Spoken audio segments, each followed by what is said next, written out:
दहीहंडी अवघ्या काही दिवसांवरती येऊन ठेपली आहे। दरवर्षीप्रमाणे यावर्षीही दहीहंडी सण मोठ्या उत्साहात जल्लोषात साजरा करण्यात येणार आहे। यंदा पहिले 9 थर लावणाऱ्या गोविंदा पथकास 11 लाखांचे बक्षीस देण्यात येणार आहे।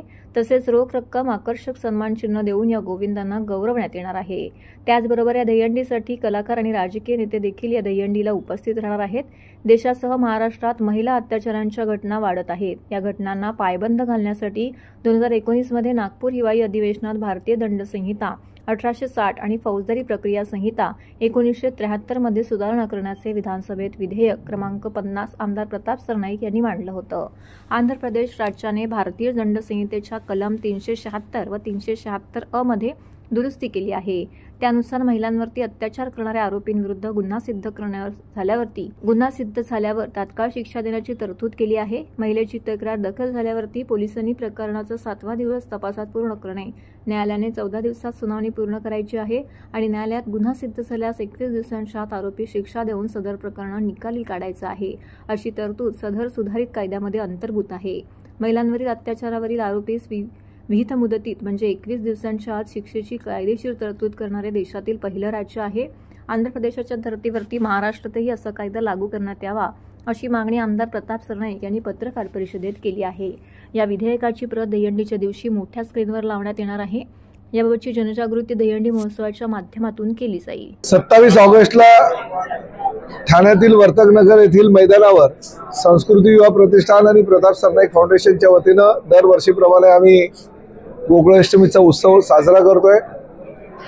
मी समन्वय समिती आणि पूर्व सरनाईक यांचं मनापासून अभिनंदन करतो, कारण 18 ऑगस्टला वरळीच्या डोम येथे झालेला जो प्रो गोविंदाचा कार्यक्रम आहे तो अतिशय मोठ्या प्रमाणात साजरा केला आणि मुंबई ठाण्यापर्यंत महाराष्ट्रापर्यंत मर्यादित असलेला हा जो उत्सव आहे हा प्रो गोविंदाच्या माध्यमातून पूर्ण देश आणि विदेशात स्टार वाहिनीच्या स्टार स्पोर्ट्सच्या माध्यमातून पोहोचवल्याबद्दल त्यांचं मी अभिनंदन या ठिकाणी केलेलं आहे।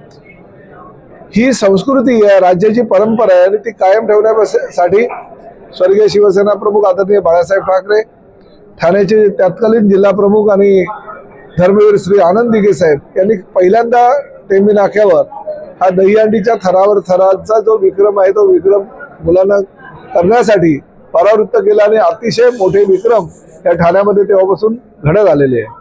आजही संस्कृतीची दहीहंडी म्हणजे विश्वविक्रमी दहीहंडी म्हणून सुपरिचित आहे। Guinness world record, Limca world record सुद्धा या ठिकाणी झालेले आहेत आणि आता या उत्सवामध्ये सुद्धा काहीतरी वेगळं अजून एखादा विक्रम प्रस्थापित व्हावा अशी आमची अपेक्षा आहे आणि त्यामुळे सगळ्यात जास्त जो विश्वविक्रम आहे तो मोडणाऱ्या गोविंदा पथकाला 25 लाख रुपये, 9 थर पहिल्यांदा लावणाऱ्या गोविंदा पथकाला 11 लाख रुपये आणि त्यानंतर 9 थर लावणाऱ्या प्रत्येक गोविंदा पथकाला 5 लाख रुपये, 8 थर लावणाऱ्या गोविंदा पथकाला 25,000, 7 थर लावणाऱ्या गोविंदा पथकाला 15,000, 6 थर लावणाऱ्या गोविंदा पथकाला 10,000 तर 5 थर लावणाऱ्या गोविंदा पथकाला 5,000 अशा प्रकारचं हे रोख रक्कम आणि त्याचबरोबर ट्रॉफीचं आमचं पारितोषिकाची रक्कम आम्ही जाहीर केलेली आहे। परंतु ह्या वर्षीची जी गोकुळाष्टमीची सुट्टी आहे आदरणीय मुख्यमंत्र्यांनी मंजूर केलेली आहे, त्याचबरोबर आमच्या सगळ्या गोविंदांना विम्याचं संरक्षण कवच मिळावं यासाठी 75,000 गोविंदांचं विम्याचं संरक्षण त्यांनी दिलेलं आहे आणि मला अभिमान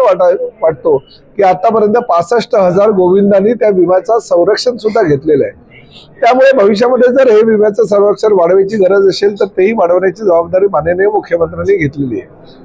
मी मुख्यमंत्री एकनाथ शिंदे साहेबांचं मनापासून अभिनंदन करतो आणि त्यांचे आभार व्यक्त करतो की